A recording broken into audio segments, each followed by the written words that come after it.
For decades, one man managed to do what almost no one else in American religious history could pull off. He built the largest church in the United States, became a publishing phenomenon, smiled his way through every storm, and kept millions of followers loyal through scandal after scandal. But something has fundamentally shifted.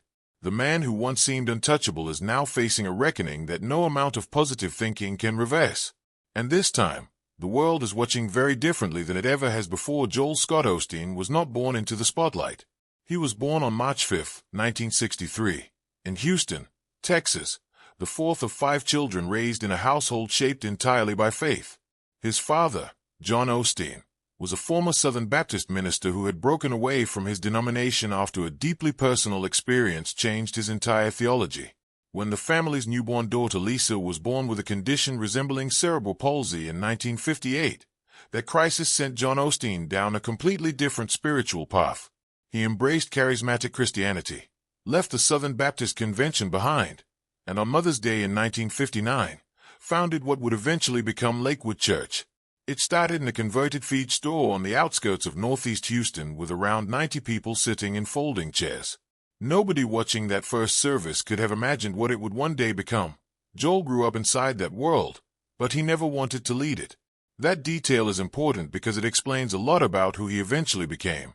While his siblings pursued their own paths, Joel graduated from Humble High School in 1981 and briefly enrolled at Oral Roberts University in Tulsa to study radio and television communications. He left after a single semester, returned to Houston in 1982, and quietly went to work behind the scenes at Lakewood, helping build his father's television ministry. For the next 17 years, he stayed in the background. He produced broadcasts. He directed programming.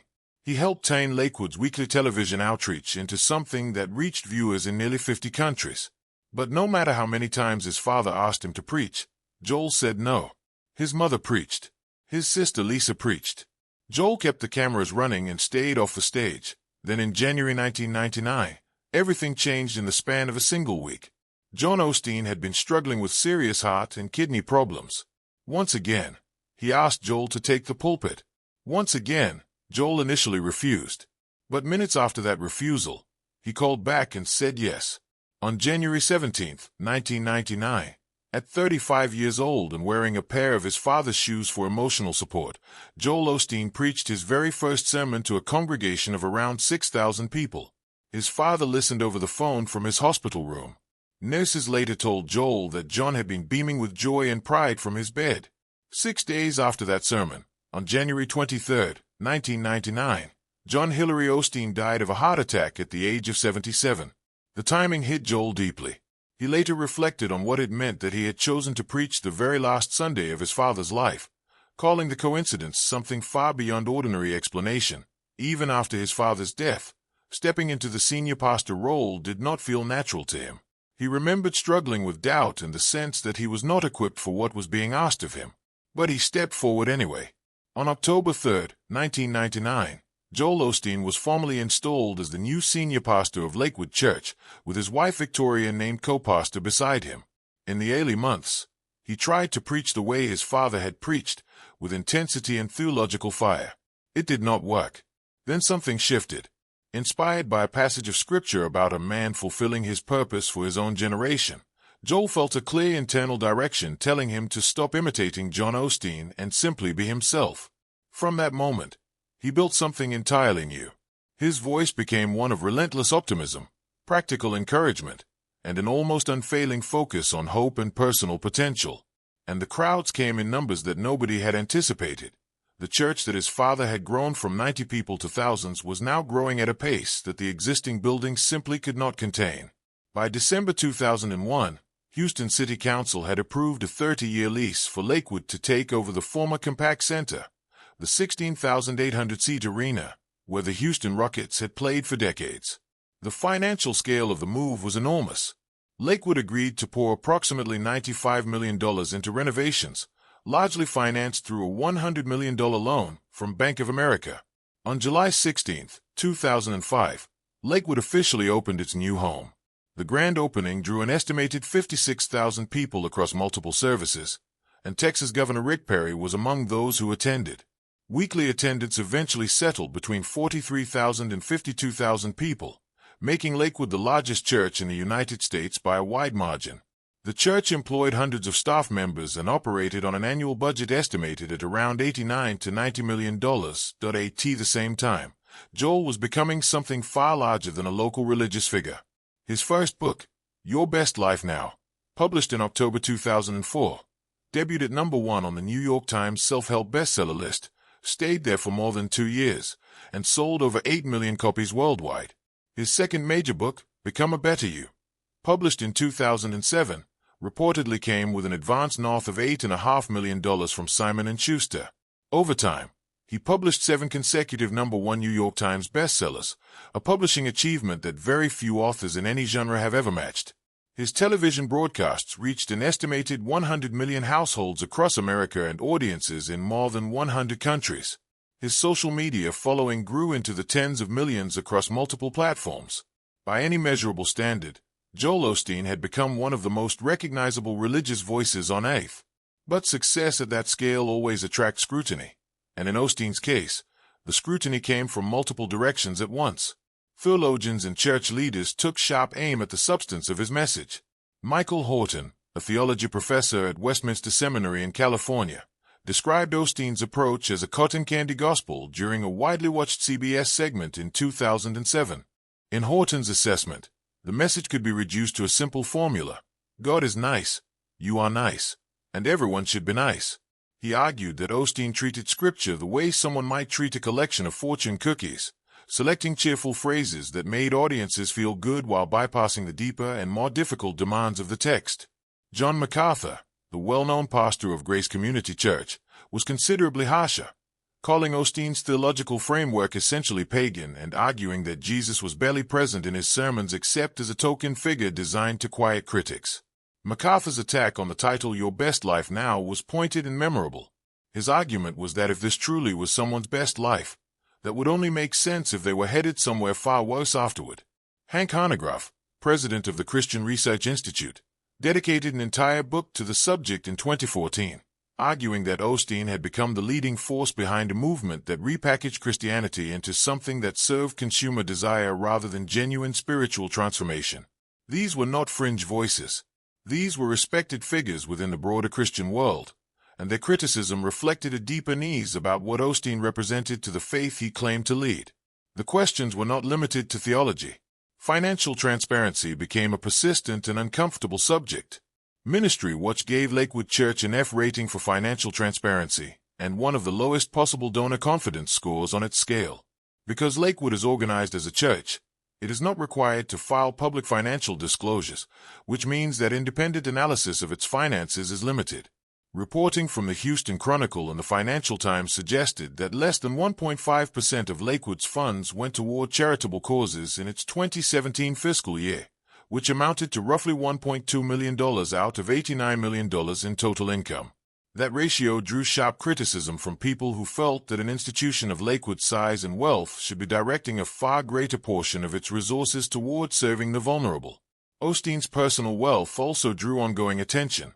In 2010, he and Victoria purchased a 17,000-square-foot mansion in Houston's River Oaks neighborhood for $10.5 million. The property sits on nearly 2 acres, contains 6 bedrooms, 6 bathrooms, 3 elevators, 5 fireplaces, a guest house, and a pool. Its current estimated value sits between $14 and $16 million. Osteen has publicly stated since 2005 that he stopped taking his $200,000 annual salary from Lakewood and instead funds his lifestyle through book royalties and speaking fees. That decision was framed as a gesture of integrity, but for many observers it only deepened the discomfort, since it meant his wealth had grown to extraordinary levels while simultaneously remaining beyond the reach of the financial reporting that governs publicly funded institutions. Then came Hurricane Harvey in August 2017. And controversy that arguably did more lasting damage to Osteen's reputation than anything before it. When Harvey made landfall on August 26 and poured historic rainfall onto Houston over the following days, Lakewood Church posted a message saying the building was inaccessible due to flooding and directing people to other shelters around the city. People drove to the church themselves and filmed what appeared to be a dry and accessible building. The images and videos spread across social media almost instantly, and within 24 hours, Osteen had become the symbol of exactly the kind of religious institution that critics had always accused him of running: wealthy, insulated, and slow to open its doors when the community needed help most. Lakewood later posted photographs showing flooding in the parking garage and noted that the church had activated floodgates after experiencing serious flooding during a storm back in 2001. But that explanation arrived too late to matter in the court of public opinion. When Osteen appeared on national television the following week to defend himself, some of his comments made the situation worse rather than better. He suggested that social media had created a false narrative and implied that sheltering a large number of people in an at-risk building would itself have been irresponsible. Meanwhile, Houston furniture store owner Jim McIngvale, known widely as Mattress Mac, had already opened his showrooms to evacuees and sent trucks to rescue stranded families. The contrast was devastating, and it stuck. In the months and years that followed, more stories emerged that kept the public skepticism alive. In March 2014, Lakewood had reported the theft of approximately $600,000 from its safe, a combination of cash and checks collected from recent services.